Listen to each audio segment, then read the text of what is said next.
Hi Tweeties! Welcome sa Chika Tweet. Salamat sa pagbisita. Kung mahilig ka sa latest Kimpaw updates, showbiz balita, at mga nakakakilig na moments, nandito ka sa tamang channel. Kaya relax lang at tara na sa ating Today's Chika. Ate Lakam, nagmamakaawa nga ba kay Kimi kaya pabalik-balik sa Justice Hall sa Quezon City? Confirmed na spotted si Cam Chu sa Quezon City Hall of Justice. Si Lakambini Chu ang idinimandang kapatid ni Kim Chu ng qualified theft. At hindi lang isang beses nakita ng source na pumunta si Lakam sa Hall of Justice ng Quezon City. Maraming beses daw. Nung una ay duda pa ang source kung yun nga ang kapatid ni Kim na kinasuhan. Hanggang nakumpirma na ang ate nga ng actress na si Lakambini Chu yun.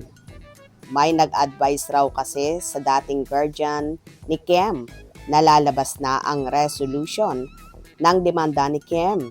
Kaya di umano gusto nang malaman ng ate nito kung ano ba talagang desisyon ng korte. Ano nga kayang resulta ng demanda ni Kim sa kanyang ate? Gusto bang makita ni Kim na nakakulong ang dating kasama sa bahay na nag-alaga sa kanya? Nananatiling tahimik ang kapatid ni Kim na naging ina-inahan niya ng matagal na panahon.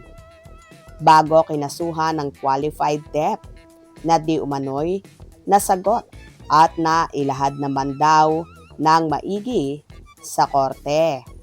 Pero mahuhusay raw ang mga abogado ni Kim, mga dikampanilya, kaya tiyak na malaki ang gastos niya sa abogado, ayon pa sa source.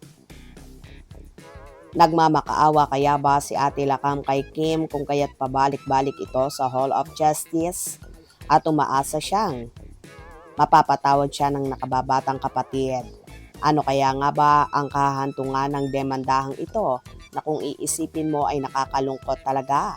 Pero naging matigas at abusado kasi si Lakam dahil hindi siya nakinig noon. Sinasabihan na siya ni Chinita Princess pero patuloy pa rin siya sa pagsusugal.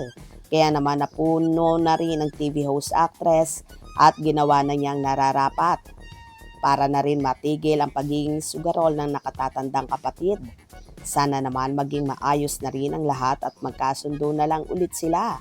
Pero dapat bayaran ni Ate Lakam ang nawaldas niya dahil hindi biro ang nalustay niyang mahigit 300 million pesos ha.